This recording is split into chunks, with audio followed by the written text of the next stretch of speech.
Hey, good afternoon. Welcome back. It's a trigger and it's Tuesday. Some weeks, they just flow by. You really have no, actually, it's Wednesday. It's Wednesday today. See, I just did it right there. You have no idea what day it is. You just keep going and going. And all of a sudden you realize it's Wednesday. So, welcome back for 2 p.m. with the trigger. Hey, we have another event coming up. We're going to be working in partnership with Market Appeal again. And we're going to be doing the Beyond Trauma Summit coming up very, very soon.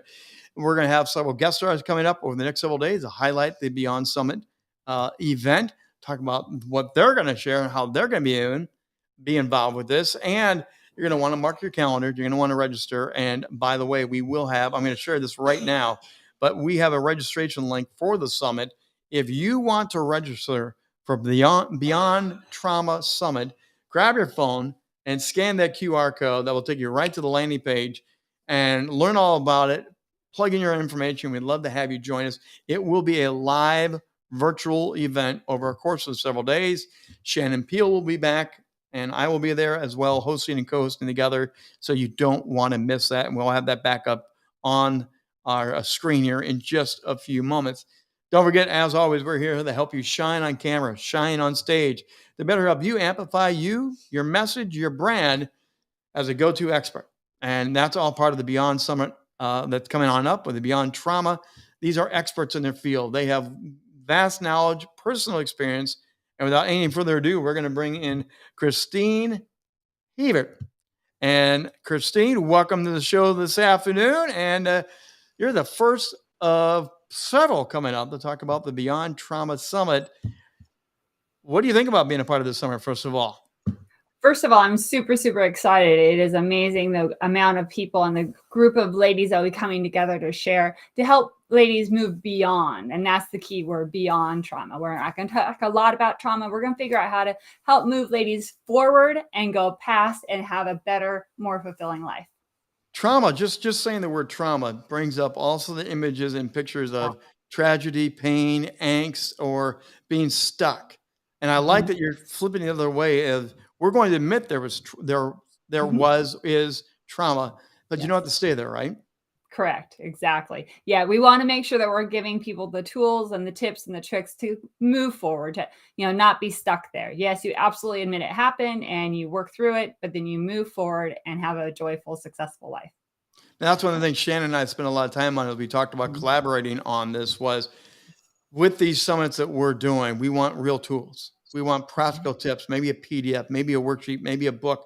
We're going to actually fill things in your life so you do have resources. That's so important, isn't it? To really give them something, not just talk about it, but to give them something, right? Absolutely. Because again, it's, I'm a teacher by trade. I've been teaching for 27 years, and it's something that, you have to do. You have to make sure that you are giving the people the tools to move forward. So you don't just talk about it. You give them something, an actionable step that they can do to help increase their learning. So particularly, you're going to step on and talk about what aspect of trauma, beyond trauma. Well, actually, because of my teacher background and my education background, I'm going to come in from the educator perspective. I'm going to help families look at the trauma that's going on and look at their kids. What can you do so the kids don't get stuck in the trauma or wrapped up in the trauma? And how do you help them be successful in their education, in the people they interact with when all of this stuff is going on at home or all of this stuff is happening inside the family? Now, when I think of family, most people are thinking the main household family, mom, dad, kid, dog, whatever, that family. My mind immediately goes to grandma and grandpa, because trauma also comes from there down to you, or it splashes over into the outer ring. Can you talk about how far your version of family goes in that? Well, currently my version of family is mostly the main family, the people that the children are living with, because we're looking at how the children are coping with everything this close. But we know that, like, when a grandparent is near end of life and they're ready to pass on, it causes trauma in the family. So the family needs to talk about that. And when that's happening, it's super important that the people who support your child when your child is away from you gets the message, so that they can also support your child in a helpful way. Now, when I was growing up, we won't say how long ago, but when I was growing up, there was this thing of you didn't share the trauma with the kids. You wrapped them up, protected them, guarded them, put it in a separate room, but you would never really bleed it over. I think the world's changed a little bit where we maybe make them aware of the trauma. We at least educate them of the. How is that working out between shutting them off and bringing them into it now? Well, it's amazing because kids are super, super perceptive. I could walk into my classroom, and if I was having a bad day, my students would usually know it. And if I had one of those really, really sweet classes, they would be the sweetest class all day long. Oh, Mrs. Haver, do you need help with this? Or do you need help with this? If they were one of those rowdy classes, I had to hold on to those reins for the day because I knew they were going to be popping off, right? It's the same way in the family. Even though you try to protect your child and shield your child, they know there's something up.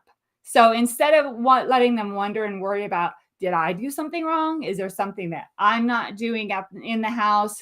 Is mom and dad having trouble? Do I have to worry about them breaking up, splitting up because Johnny's parents split up just recently? We need to involve them at least in the basic level. Let them know what's going on.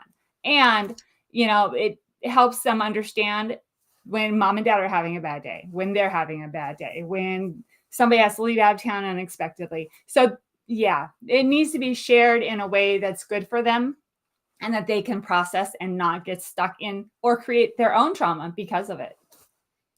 So that also makes me wonder a little bit about the idea that there's different forms of trauma. Mm-hmm. So you have the death, you have the medical situation, you have the divorce situation, you have the bully at school. Mm-hmm. I'm sure there isn't a one size fit all answer to how to deal with trauma. Correct. But what sort of basic tips can you give us for some of those variations without giving it all away before the summit? Right, exactly.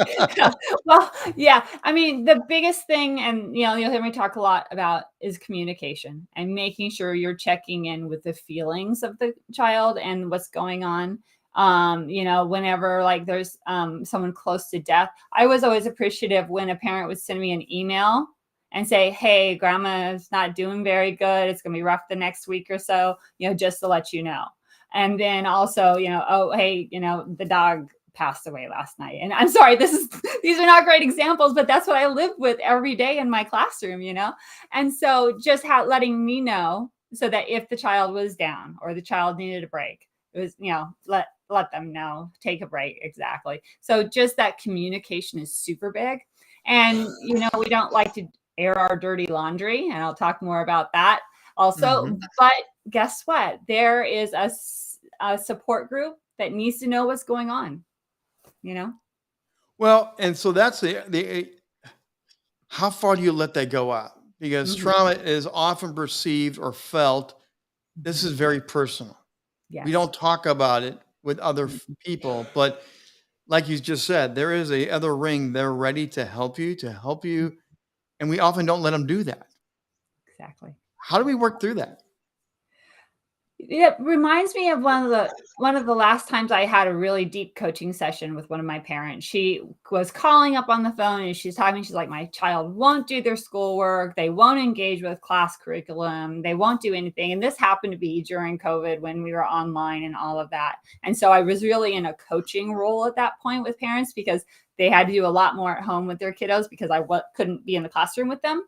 But when I started talking with this parent, she's like, well, I don't want to burden you with, all of this stuff that's going on, all of my worries. And it's like, okay, but wait a second. If you're worried and you're burdened, then you're not engaging with your child fully. And then I can't get your child engaged either. How can we work together?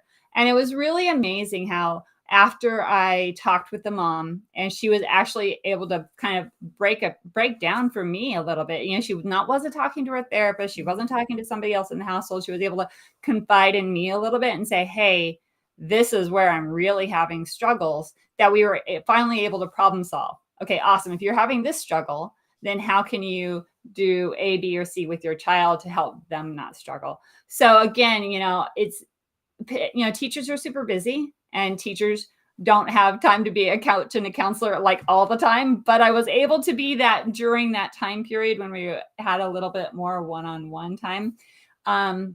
But most teachers really appreciate being in that inner circle to be that support. I love the idea of giving the heads up through an email. Even like the turtle died, the goldfish died. It's amazing how much that carries over in. And we as parents don't realize they're going to spend 7, 8 hours with my kids. I probably should let them know. Just the simple things like that. I Exactly. also love the concept of beyond trauma. Mhm. Again, I've gone through some pretty interesting times in my life. And now I look back and now I have a different lens, different perspective. I can share it. I can speak on it. I can give hope to other people going through it. How important is that to be able to reflect back on, be on that beyond side and Yeah. give back, share back through the trauma experience?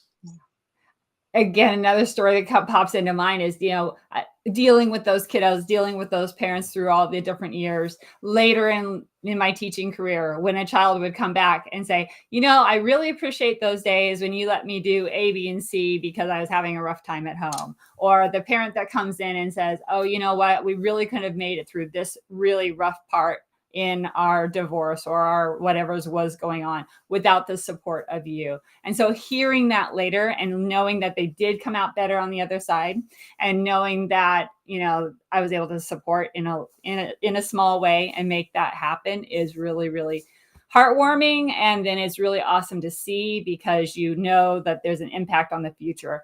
And that's one of the reasons I want to focus on the kids, is because if we're letting them go into trauma now, then why can't we do something ahead so they don't end up in that trauma instead? Let's inform them, let's talk about them, let's support them so that less people are in trauma as adults because they've had less trauma as a kiddo. We got a few minutes left here. I just want to ask you, Yeah. was there trauma out of shutdown? Was there trauma out of the experience of COVID we've gone through? Is there a COVID trauma we're experiencing?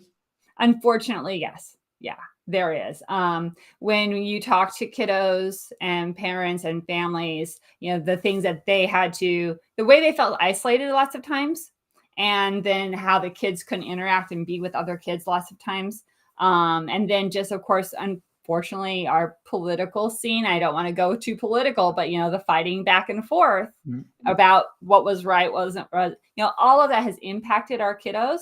And then some of our kids didn't have the supports that they needed. So then, they're behind in school now.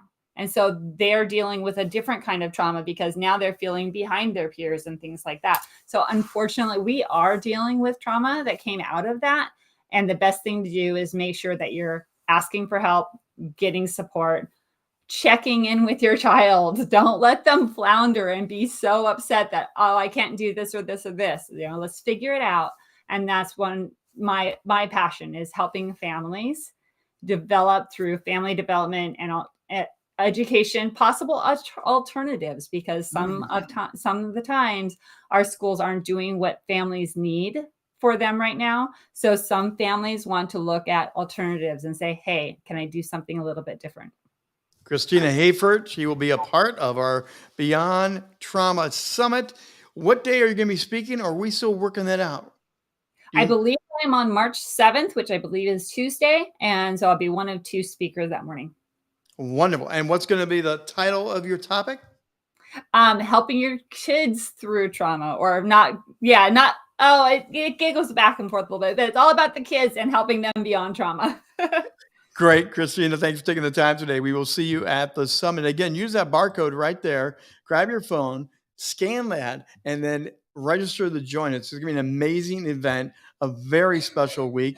And thank you for the comment come flying in here from one of our listeners today. Yes, it's a wonderful conversation. We're going to have more of these conversations from others that are going to be involved in the summit as well. So again, make sure you grab this QR code and join us. The price is only $25. There's other bonuses and levels and things you will get involved with, but this is being another collaborative effort between Rock the Stage Media and between Market Appeal. And we have even more summits planned, just as dynamic and just as powerful. I do want to let you know, coming up tonight on How to Rock the Stage, we are going to have a great conversation about employee retention and building the company culture with dynamic leadership. That all has got to be there. We know right now employee situations are not good. The job market is very messed up. People are staying home. So we're going to talk about that tonight with a wonderful guest. You're going to join us streaming right here on these same channels at 7 o'clock Eastern Time live. You're going to want to join us for How to Rock the Stage. And again, as always, if you have any questions, contact me, rich@richbontrager.net. rich@richbontrager.net. Send me questions, comments. If you would like to be on a 2 p.m. live, contact me. We'll get you on one of these. We'd love to have you have another great discussion here as well. Or please go visit rockstagemedia.com, learn about our services, how we help you shine on camera, shine on stage, elevate you and your brand as being seen as a go-to expert. Hey, until tomorrow at 2 p.m., we'll be back again. We'll see you then. Until then, have a great rockin' day.